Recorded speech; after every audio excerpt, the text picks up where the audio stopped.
My talk's on optical wireless. My name is John Joseph. I am from OptiPulse. We are a startup company in photonics. We, of course, hope our photonic technology would be able to connect, educate, and employ the unconnected. That's, I think, what we're all hoping that our future has for us. First, I would like to just review a couple of things here on the speed, wireless data rates.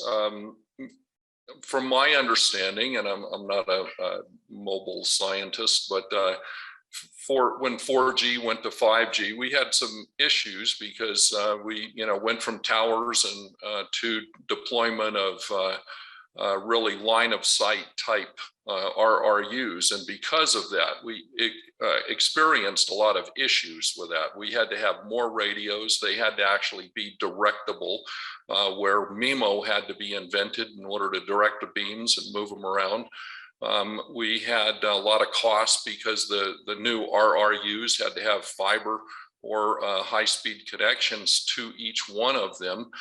So a lot of that caused some problems. And of course, the line of sight means that the beams can't go through a leaf in many cases. And so there were issues, and we did all of this just to get a slightly faster internet. Now I can say that because if you look down here at the bottom, and this is the baud rate, not non-multiplex, so it's just a simple baud rate. 4G is in the hundreds of megabits per second. 5G is a little bit faster, and optical wireless we've achieved even without drivers, without the correct drivers, 10 gigabits per second. The chips have been tested to over 40 gigabits per second for a single channel.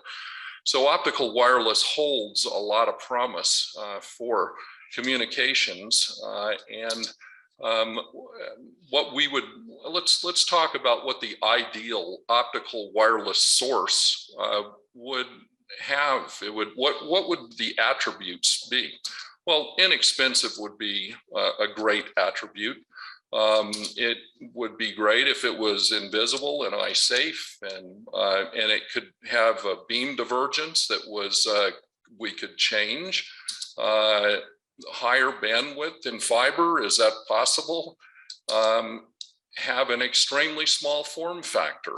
It would be great if it used much less energy than any microwave sources. It'd be great if they were radiation hardened and we could use these in space and they were qualifiable in space. It'd also be wonderful if we had higher powers that are available, and they are also inexpensive. So we have to have beams that are steerable without mechanical apparatus, which is really what MIMO is. And it would be great if they could propagate through the atmosphere farther than a laser. And of course, even better would be higher security, and hopefully could be protected from EMP.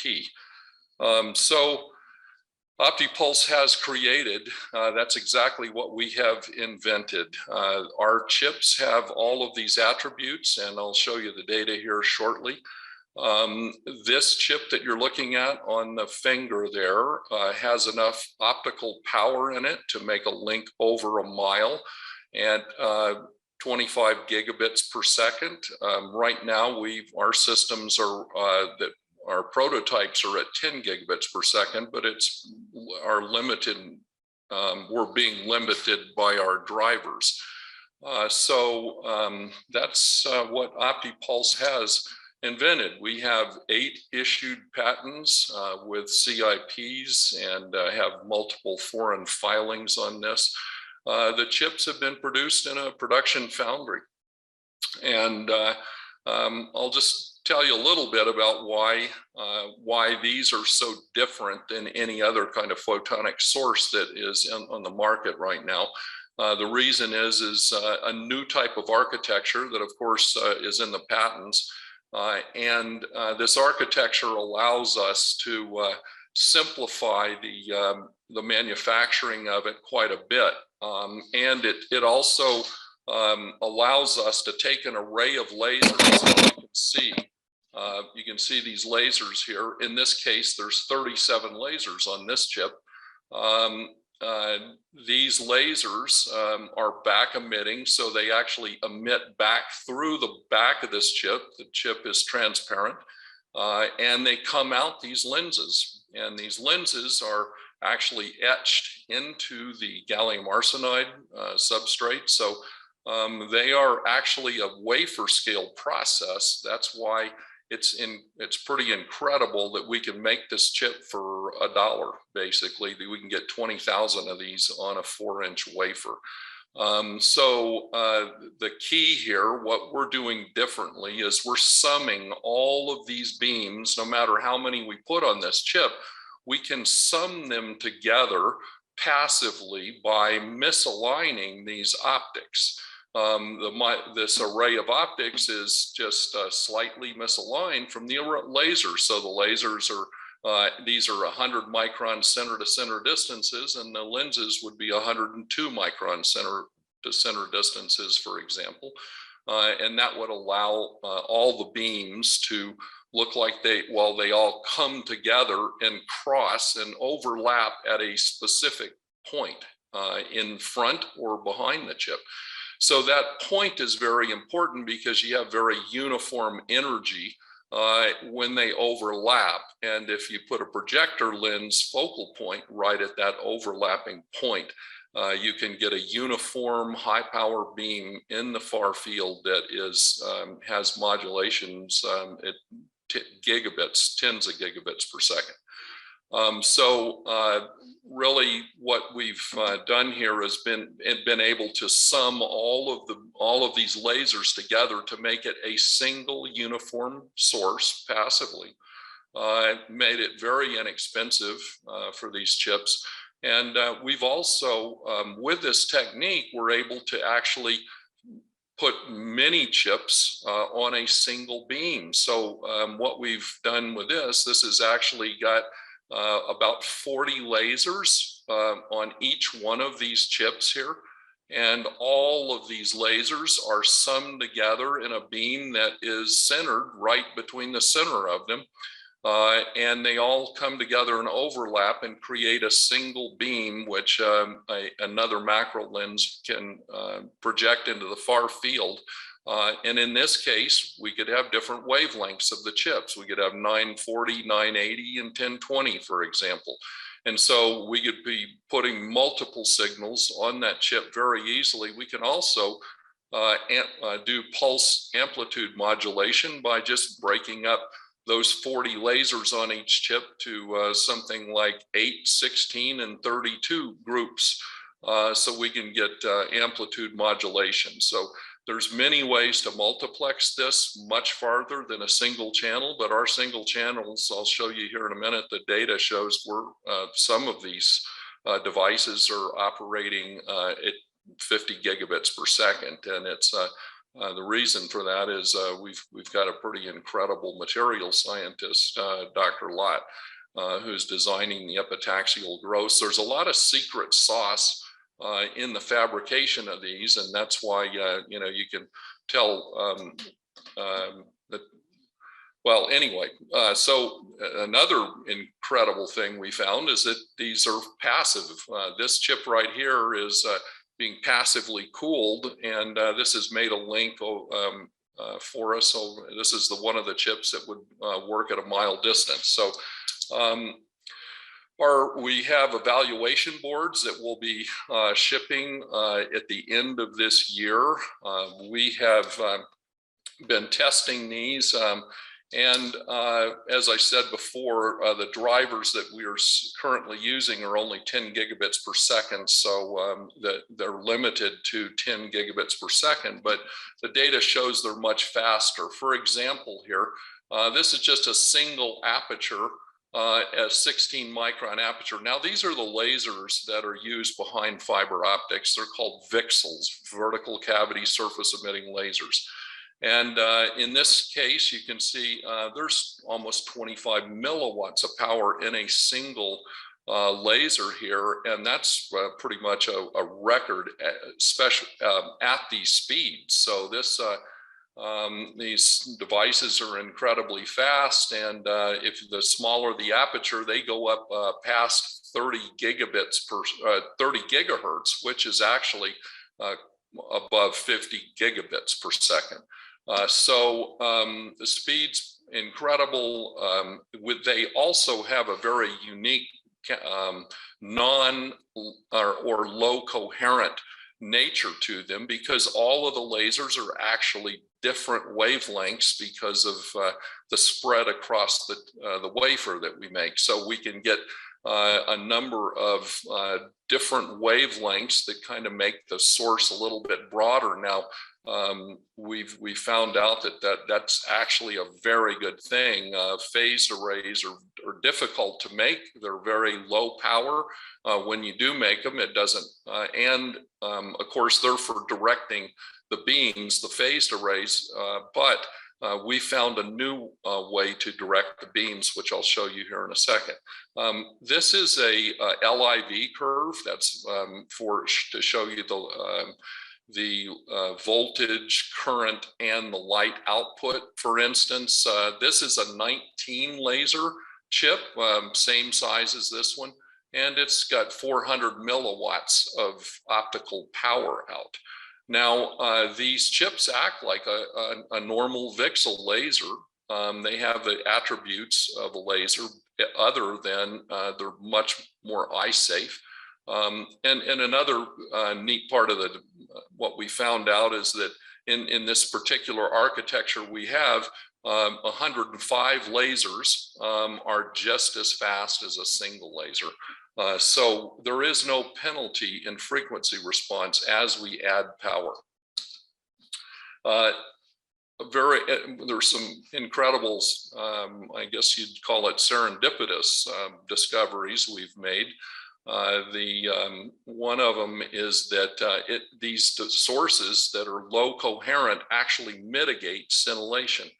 So the propagation through the atmosphere of a laser has a problem because the phases get twisted a little bit through the different densities of the atmosphere, and that causes the laser's output beam to actually have dark and bright spots in the far field.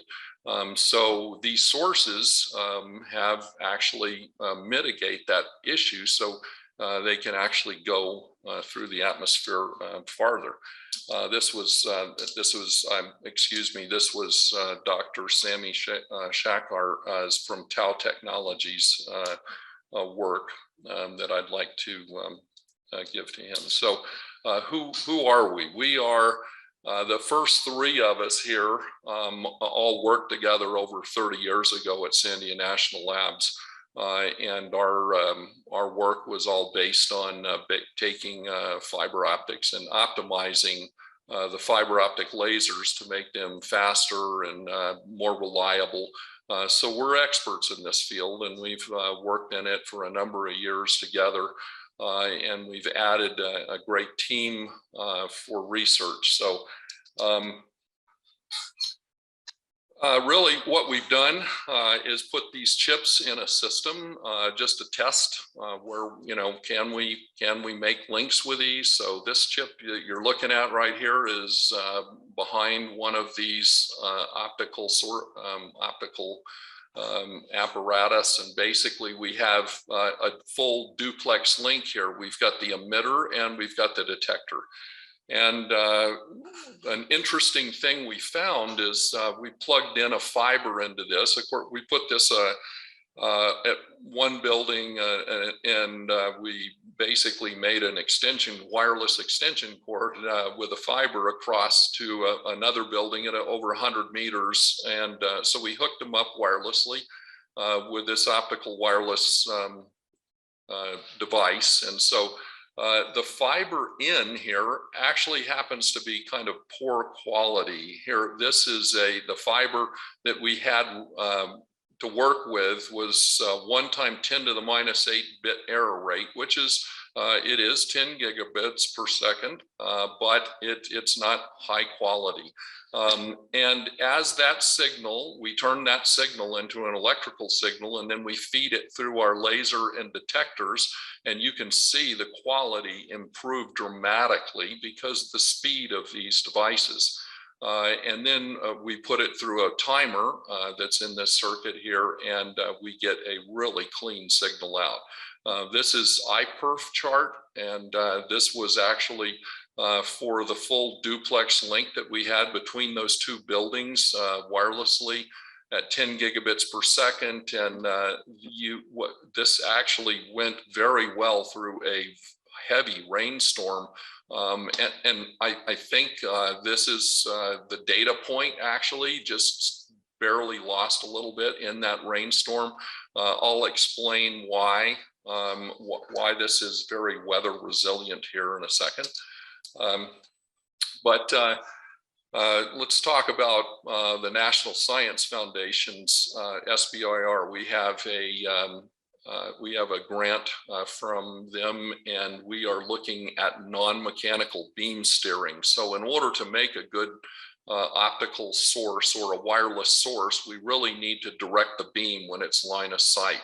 And we have found a way to do that. It's by offsetting those micro lenses and sequencing through them. And so our phase one was successful in showing that we could actually direct the beam around by sequencing the array. And you can see how small they are, so it will still be a very small unit. Our phase two is going much higher resolution in the beam steering. And this is going to be very important because most free space optical systems need mechanical means to move the beam and align it. We want to do it much cheaper, much smaller, and be able to electrically align it, which will be much faster and keep, so that we can keep it aligned automatically.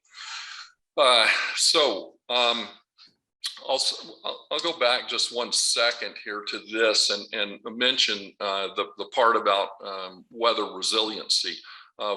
When you expand the beam into these lenses, now you have a 4-inch or 5-inch beam coming out of the system, and that makes it eye safe. There's even for if it was a coherent laser, it would be eye safe at that energy level, and it also protects it from like snowflakes and rain, etc. So that's really why we will have a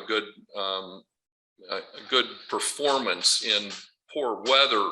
One of the only real drawback is in fog. So fog is a much more consistent attenuator, and that means these links have to be shortened in a foggy environment. So we would like to. Where is this going in the future? We're hoping that we can get an NSF regional engine. This is a new grant that the National Science Foundation has put out. It is a huge grant. It is $160 million, and it wants to take a breakthrough technology and be able to change a community by building joint ventures with the appropriate technologies together and build the industry in the community and help connect and employ people that are in a underdeveloped area, which is ideal for where we are. We're in New Mexico, and there's so many underdeveloped areas that can't be connected. So we are asking the NSF to be able to take our partners and partner with us in this National Science Foundation engine. And I'll just tell you a little bit how this would work. Basically, the NSF would put in these dollars.